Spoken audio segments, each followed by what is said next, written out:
Hey guys, how's it going? Today I wanted to speak about the subject of what is the truth and is it the same as reality? Well, think about it.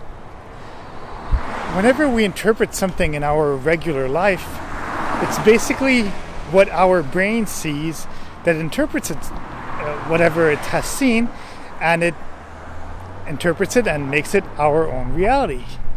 But what is the real truth? I think that's why we have movies like The Matrix, where they think or they have a theory where basically people are us, basically are living in a simulated world, and there's another reality that is much bigger than us. And it kind of is true if you really think about it, because what is the universe? The universe has multiple planets, stars, constellations, and many galaxies and stuff like that. And we are living on this planet called Earth, third rock from the sun. And because of very lucky things that have happened to this Earth, its placement, the fact that we have a moon, the fact that we have a sun that's at that distance, the moon at this distance and a certain size, and all that good stuff, we have a world that is very stable in its own way. Even though there's some warming that's happening, and there's also some cold and the temperature changes and all that stuff, different seasons, more or less, we live in a constant world where almost every place on this earth, well, not every place, but a lot of places on this earth are habitable. And because of that, then you are basically able to live the life that you have. And that is one way of interpreting reality. But there's other ways too, because, for example, literally, your brain is what is telling you what is good, what is bad.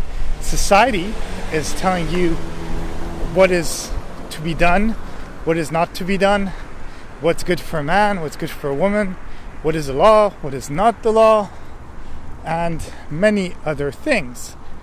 But if you really think about it, it was our ancestors, and through experiences that were had by these people, they came up with certain ideas, certain rules, certain things that need to be followed. But in reality, that's not really the truth.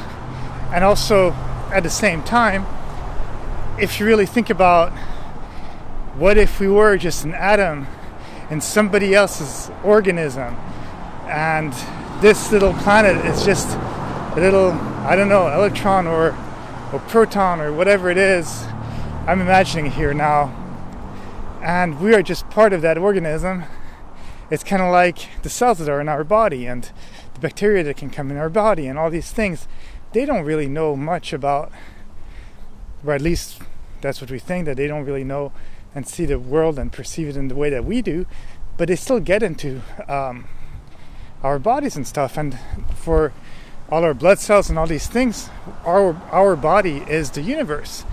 And because we're so small compared to the whole relative universe in itself, we don't really see what the purpose of us is and what the real reality is. And that's why movies like The Matrix start coming along, and people start wondering if we're just in a game simulation because video games are getting so good, and eventually people are thinking that we could actually even live within a virtual world of a game, because maybe it's better than our reality. And then it comes down to also laws and stuff like that, and the judicial system, where basically they try to interpret a certain type of law, a certain type of thing that happened at one moment in order to judge someone. Should they get defined? Should they not get defined? Should they pay this person? Should they not pay this person? And we need to hear facts. We need to hear what happened there, and then we kind of judge on what interpreted reality has come from that. And that's why they say, for example, that after wars and stuff like that, wars, basically the books that follow the wars are usually written by the civilizations that have won those wars. And it just makes sense, because if you beat a civilization and you've beat them down with the war, with the spear, with the guns, with whatever it is, well, who's going to stay? Who's going to be alive after that war? Well, it's going to be the people that have won. And then they interpret their own side of the thing, but then they kind of forget the opposite side. And if you forget the opposite side, well, you only get it on one side of the story. But because it's the more popular one, then that becomes the reality to most people of this earth. And that's why it's very scary, because I think a lot of people don't think too much. There's a wide variety of people that do think, but there's other people who just say, hey, my culture is like that, that's how it works, that's what I do, that's how I'm supposed to act, that's what I'm supposed to do. At this age I do this, at that age I do that. I'm a man or a woman, I should act this way, I am the provider, I am the gatherer, I am this, I should stay home, I should not stay home.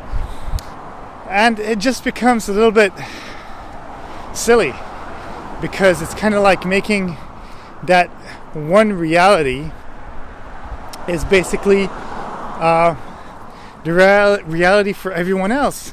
But haven't you heard the saying say that basically, if you know, like when you do something stupid as a kid and stuff like that, if you ever got told by a headmaster or a teacher or whatever, you did this stupid thing, and now what if the rest of the class would jump off a bridge, would you do that too?